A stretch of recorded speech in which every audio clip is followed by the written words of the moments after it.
Can you tell me something about how, from a stylistic point of view, you were experimenting with, what's now called Steadicam, Panaglide at the time.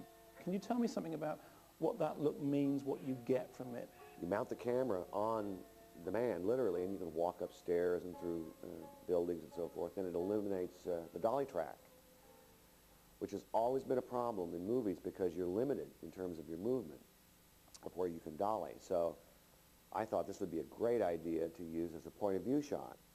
Let's look at some specific sequences of the film. Let's start with the opening sequence. This is The Original Crime in 1963, in which we first get that strange, wobbling, widescreen point of view shot. Talk me through this, this opening sequence.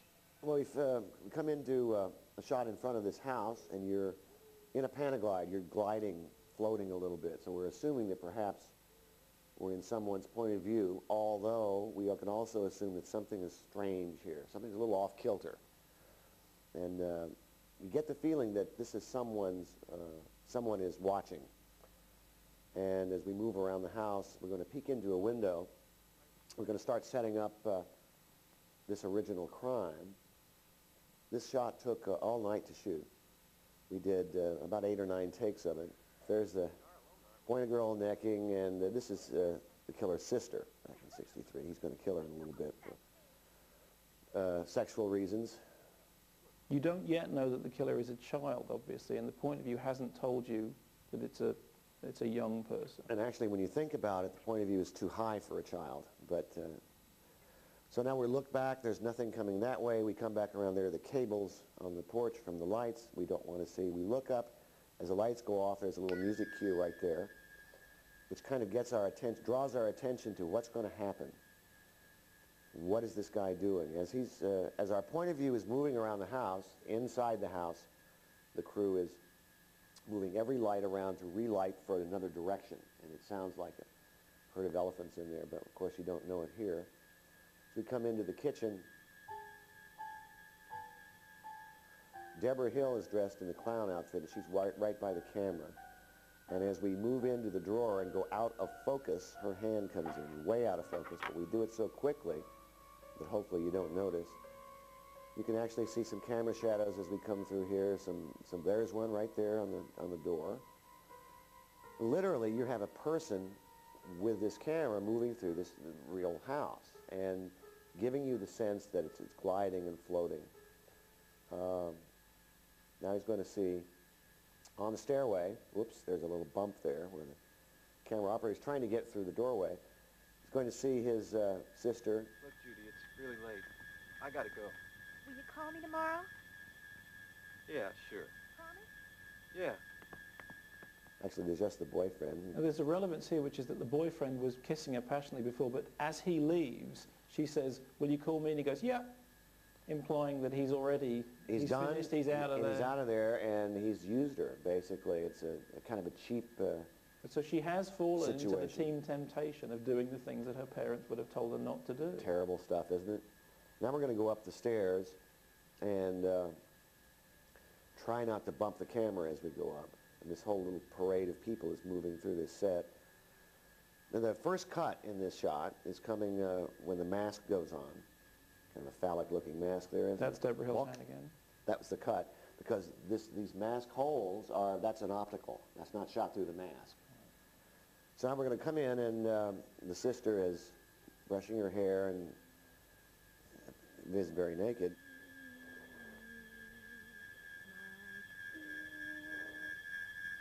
Now the odd thing here that no one ever seems to remark on is as he's killing her, in order to show, he looks over at his own hand like this. He looks away from his victim to what he's doing. Now, we did it for an obvious reason, but it's psychologically kind of bizarre. There's a cut there coming around the corner, and there's another cut right there for time, because it took the camera a long time to come around those corners. So that was done to make it move faster. As we come out the door, we're cueing. Here comes the parents. And now the camera operator has to kneel down in order to look up. Michael? Now we're in the reverse. We're on a crane here. And now we reveal it's a little boy, which is the first shock of the film. And this is the American tableau here, pulling back, and they're just sort of standing, staring at him. So I just had the idea of incorporating this strange feel of a Panaglide as the point of view of our killer in the movie. But then use it stylistically throughout the film so that you can't tell, is this his point of view or not? It also does something which, actually in later years, our censors have had a problem with, which is it can cause the audience to identify with different members, and our censor would say, for example, well, identifies with the killer. Well, no. Identification in movies is a whole different process. You really need 3 shots to identify with somebody. It really isn't that you're in the character's point of view. It's you see the character, you see what he sees, and you see his reaction, his or her reaction. That's where you identify. Well, who needs books anyway? I don't need books. I always forget all my books. Now, of course, the movie's set in Halloween, which is autumn, but it's not shot that time of year at all, is it? No, it's in the spring. We had phony leaves and so. It's also supposed to be in Illinois, but if you look carefully in the background, you see these palm trees sticking up. You reach me? Most of the film was shot right down the street here, off of Sunset Boulevard on Orange Grove Avenue. It was fun. Listen, this movie, it would be a lie for me to say anything else, but we were having a blast. We were young. We were just out there making a film. There weren't many of us on the crew. There's also the real threatening thing is the fact of its setting, that it's set in these lovely wide streets with nice houses, nice people, nice middle-class suburban setting. It does have a sort of late 50s, early 60s feel to the streets, the school kids, what they're doing, that actually predates, for example, that retro feel of Twin Peaks, again, the small American town in which everybody seems to be living in the 50s anyway. Were you aware of that? That was probably just my own look at small town life. I grew up in a small town in the South. It was very much like the town in Halloween. I always say to people who ask me about what was it like growing up in Bowling Green, Kentucky in the 50s and 60s in a little small town. And the truth of it is, despite how beautiful a town it was to look at, everything that I know about evil, I learned in that little town.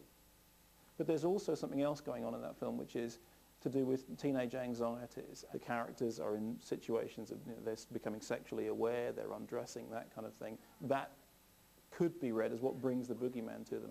Part of the reputation of Halloween is that all the girls who are promiscuous are the ones that get killed. But my thought was that Jamie Lee Curtis's character is more like the killer because she's repressed. The other girls are just acting normally. Those are normal teenagers. And they're not paying attention to their surroundings. They're assuming that this beautiful little middle-class town is going to stay the same as it always has. They're not aware of the danger. But I didn't intend any moral in that. This sequence I find particularly fascinating. This is the 3 girls walking down the street. This, to me, absolutely says Twin Peaks, and I think this is where Twin Peaks actually got many of these sequences from. One of the girls goes off, and this is the first time they're aware of Michael Myers, very fleetingly. Tell me about the way in which you see him. Well, actually, if you look carefully, now we see him down the street standing there. It's Jamie who sees him. The other girl doesn't. Ducks behind the hedge. Is he there? Is he not there? Did I just see something? Oh, look. Look where? Behind the bush. We're putting a shadow of a doubt a little bit in our minds about, did Jamie really, is she imagining something? Subtle, isn't he?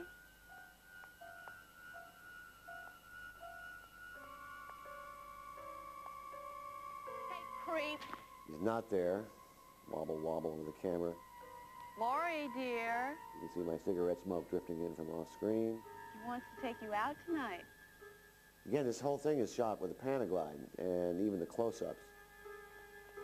Partially because I like the feel of it, but also you could move the camera very quickly. He's standing right there. Poor Laurie. Scared another one away. And the Panaglide point of view is changing from her point of view to the killer's point of view to individual character's point of view. That could be confusing, but you're using it to deliberately disorientate the audience. You don't know when he's going to be looking or when another character is looking. So basically it throws you off from all your cues. Now this, on the other hand, is a conventional dolly shot with a 30mm lens. So it's very smooth. This is all on sticks, so you don't have that feel anymore. All of a sudden, we're back into kind of traditional filmmaking. We're anchored again, okay? We're anchored again in this